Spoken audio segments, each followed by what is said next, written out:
Today, I will be speaking from my heart. Lahat ng sasabihin ko ngayon ay galing sa puso ko. Today, I will take accountability for everything. Nagkamali ako, and I want to say sorry for everything that I have done. It all started last June of 2024. I was in a very dark place. I was lonely.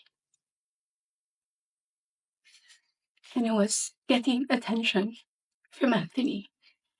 The kind of attention that I needed. When I sensed that there was this brewing attraction between Anthony and I, nadala ako sa emotions ko. And I knew that was wrong. I came clean right away. I told my ex everything, and I admitted things to him, and then we broke. It wasn't easy. It was very hard for me. I announced the breakup. The reason why I became so emotional during the interview, because I was holding back a truth. Yun yung totoo.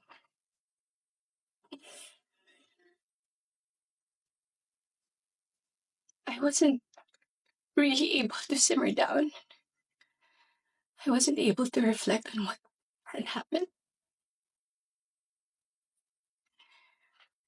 I was working every day for days straight, weeks straight, months straight. Bago nagsimula yung mga daming trabaho namin, I told Anthony that I broke up with my ex. And he also said the same thing.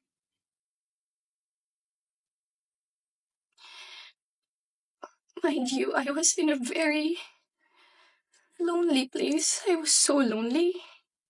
And I was so vulnerable at that time. Like everybody, nakaka-break lang. You would be so vulnerable. I was working every day. At sa lahat ng trabaho na yun, kasama ko si Anthony. Aaminin ko, sa araw-araw na pagtatrabaho namin, nahulog din yung loob ko. He would be very sweet to me.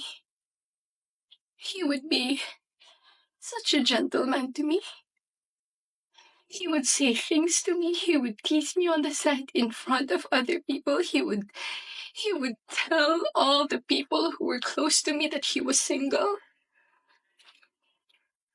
So I was confident to act a certain way around him on the set. Because in the eyes of the people there, we were both single.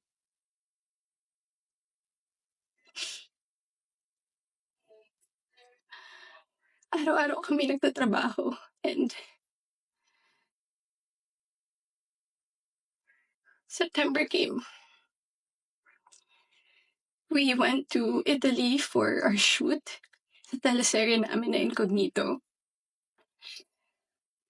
And that, doon nag-start na naging deep yung pagkakilala namin sa isa't isa. I really fell. Nung pauwi na kami ng Italy, it was my birthday. And we were stuck at the airport the whole day. He would say things to me that are sweet. He would say promises. We would tell promises to each other. And then nung pauwi na ng Italy, I felt so happy that I had to post something on my IG story just to appreciate him during that day. And then pagka-uwi ko, I think the next 2 days, I saw a post or reposts ni Jam on TikTok. Nakita ko lahat yun. And at that time, yung time frame na yun, Nasa screenshots din na nangamusta ako. I said, kamusta si Jam? Nangamusta ako kay Jam. It wasn't because dahil alam ko na sila pa. Dahil alam ko na she was going through something and Anthony had to take care of her. But at the time, nagtatrabaho pa rin kami and he would still be the same way to me. I would ask him, God knows I asked him, nagkabalikan ba kayo? He said no. Do you still love her? He said no. He would say things na ako yung gusto niya and all. I really asked him so many times. And then the first wave of bashing on TikTok. Masakit yun para sa akin. I asked him, when are you gonna release a statement na wala na kayo? When? Because in the eyes of the public, you are taken. But I know that you're not. You would be very sweet to me. When are you gonna release a statement? He would tell me he was waiting for the right moment. I didn't want to be pushy. I didn't want to aggravate things. So I waited and kept quiet because it wasn't my story to tell anyway. I kept quiet. October passed. We were working still every day. And then Halloween. It was the very first night we went out na medyo sweet kami sa isa't isa. The next day, Cham posted on her Instagram story. There were no names mentioned. There were no names, but people were insinuating that it was Anthony and I. So the waves of bashing came again. I asked him again, when are you gonna release a statement? God knows how many times I begged for a statement. I begged him to fix this because I was so tired of getting bashed. He said, wait, he's waiting for the right moment. I waited. I still kept quiet. I really wanted to speak up, but it wasn't my story and I would look really pathetic. Days went by. The press con of Incognito happened. He released a statement. To me, it was too late because at that time, I was slowly distancing myself from him romantically. The infatuation and the attraction died. But thank you for the statement. I thought everything was in the clear. I thought everything was gonna be okay. Ilang days nung lumipas.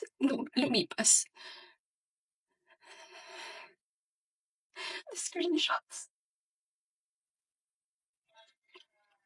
When I read it was 10 p.m. on a Tuesday night. When I read it, I was gutted. I was shocked. I'm truly embarrassed. Dahil nakita ng tao lahat yun without my consent. Against my will. I read the screenshots over and over and over again. Ang pinaka na-shock ako dun, I read it. It was the perfect narrative. That there was this other woman. That there was this apologetic boyfriend. And the avoidant boyfriend towards the other woman. And the scorned woman. That's the narrative. That's her side of the story. And there's nothing wrong with that. But this is my side. This is my side. And I've been reading those screenshots. Doon ko na tagpi lahat. Na kaya pala hindi siya makapag-release ng statement. Dahil sila pa pala this whole entire time. I didn't know. I was in the dark. I didn't know. I had no idea. God knows. Ilang beses ako nagtanong. Ilang beses ako nanghingi ng statement. Doon ko rin na-realize, bakit ganun yung reactions ni Jam. Now, I get her. I get her pain. I get her wrath. I get her anger. Kaya pala ganun. Because she was clueless about everything. I was clueless about everything. We both believed kung anong mga nasabi sa akin. Maybe iba yung sinabi sa kanya. And I can attest that iba yung sinasabi sa akin. That's my side of the story. I have so many things to say.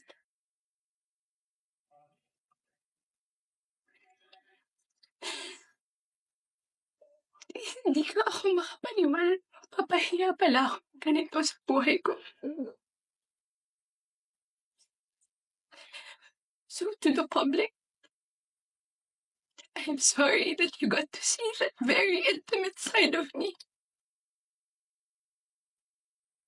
Ganun talaga ako pag nagbigay ng pagmamahal.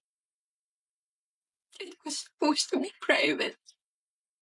It was supposed to be a private, intimate thing. I'm sad. I'm sad na nakita yun ng tao. And yes, I don't want to play the victim here. Nagkamali din talaga ako. And I want to say sorry to those people I have hurt. I reached out to Jam last November. I did not get a reply. I think that was last November.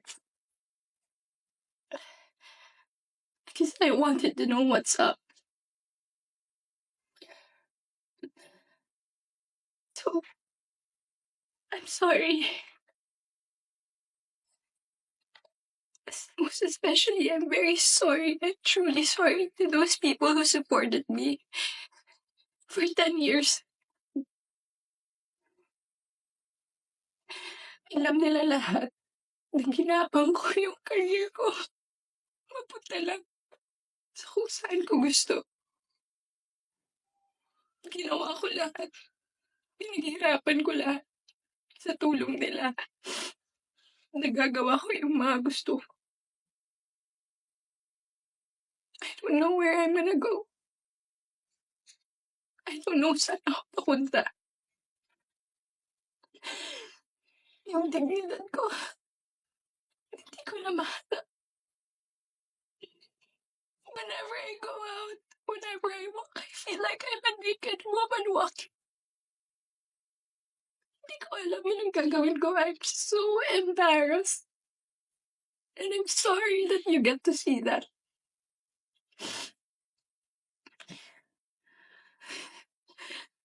But I can assure you, tuloy pa rin ako. Tuloy pa rin ang laban. Magtatrabaho pa rin ako kahit nahirap. Hindi pa rin namamatay yung apoy sa puso ko. I'm still looking for that little girl inside of me. It's hard to look for her now, but someday I get to find her and I will be able to hold my shadows. What you saw was not a perfect human. I'm far, far from being perfect. What you saw was a human being. Just a human being.